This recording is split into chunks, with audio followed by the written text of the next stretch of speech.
Isang matanda ang nakita kong nakaupo sa ilalim ng overpass ng Recto. Siya daw si Mario Robinitas, 82 years old at taga Laguna. At ang sabi niya, siya ang bunso. Kaya patay na ang kanyang mga kapatid at ang kanyang magulang. 5 silang magkakapatid at siya na lang ang natira. Panuurin po natin ang kwento ni Kuya Mario Robinitas dito po sa aking channel, Uragon, Tinoy.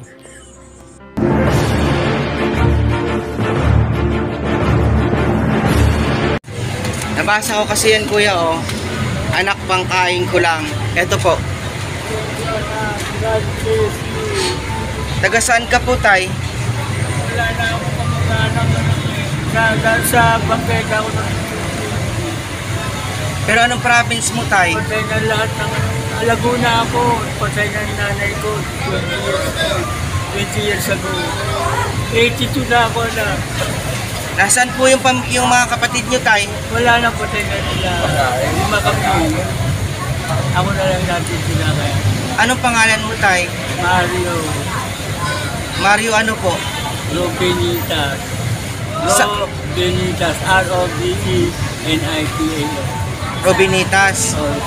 Saan po sa Laguna, tay? Santa Cruz. Santa Cruz, Laguna. Pero meron po kayong mga kamag-anak doon, tay? Wala naman, patay na yung matatandaan ko.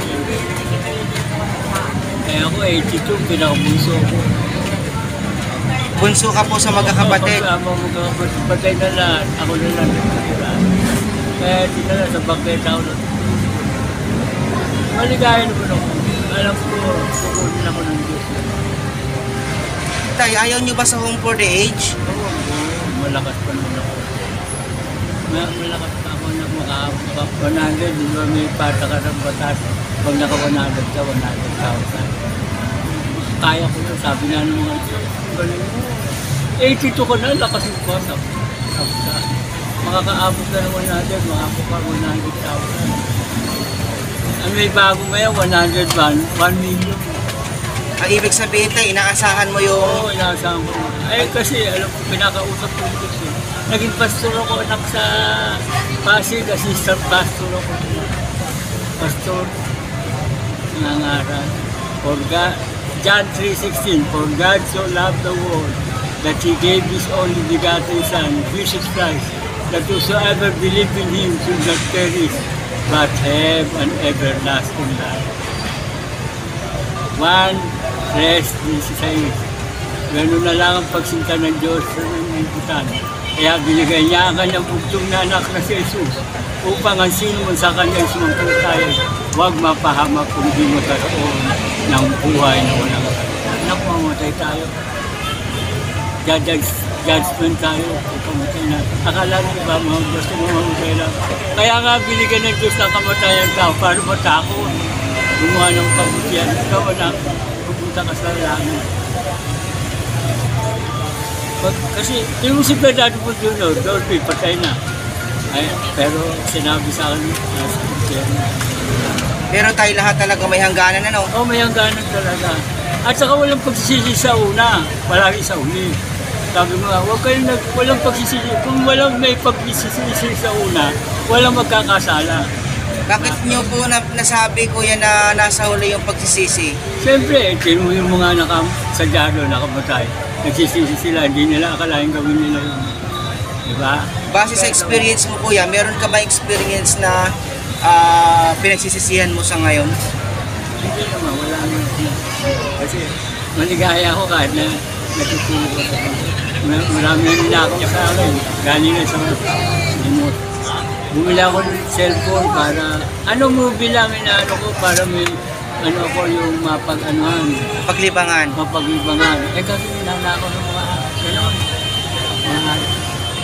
Mabuti naman tayo, may naiipon ka sa panglilimos. Ilan nanilimos mo tayo?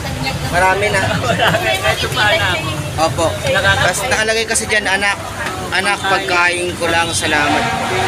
Sana pagpalain ka ng Diyos. Ay, ibig sabihin tayo, okay ka naman dito. Ayaw mo sa Home for the Age? Bakit ayaw mo sa Home for the Age? Doon, ano ka na, mamamatay ka rin ng ano nila. Home for the Age. hindi na makapaligo ng sarili. Ako, pwede pa ako magpaligo ng tao. Ibig sabihin, malakas ka pa, kaya mo pa. Malakas ko pa. Kaya Ang mga dinadala lang sa 100 years, kaya ko pa yan. Malakas pa ako. Bahala ko pa ako. wala pa naman kayong nararamdaman. Wala. From 82 years old, wala. Hindi ako na-hospital. Hindi ako na ano. Pero nang-chichiks pa naman, wala na. Nagtitis pa rin kasi ang lalaki mo pa. Yan na yan na sila lang. Pero ang babae pagdating ng 40, menopause na sila. Wala na regla. Wala na gano'n. Pero ang lalaki, Hindi na sila nagkakaanak. pero ang lalaki, Ang lalaki hanggang 80, isang umay, 80, nagkaanak pa, dalawa. Malakas pa? Oo, malakas pa. Basta malakas ka. Ang dami mo, babae.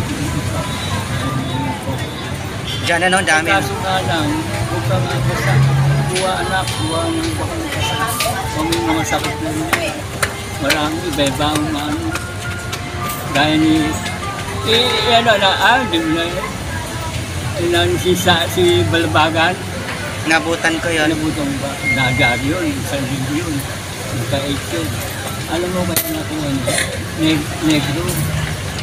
Walang-wala siya eh. Tumatol na negro. Kaya foreigner na negro. Ayun pala may negro. Ayun ba wala na, pati yung asawa niyang, at saka yung anak niya. Sarah Jane Salazar. Sarah Jane Salazar yun. Si Sarah Balabagan, okay pa siya. Okay pa ba si Sarah? Oo. Yung OFW na binugbog, Balabagan. okay pa siya. Namumuhay siya sa ibang bansa. Di ba yung nalagay? Si Sarah Jane Salazar. Si Sarah Jane Salazar ba yun? Oo. Yung nakakuha ng negro. Oo. So, Kaya ibig sabihin tayo sa gabi, saan ka natutulog?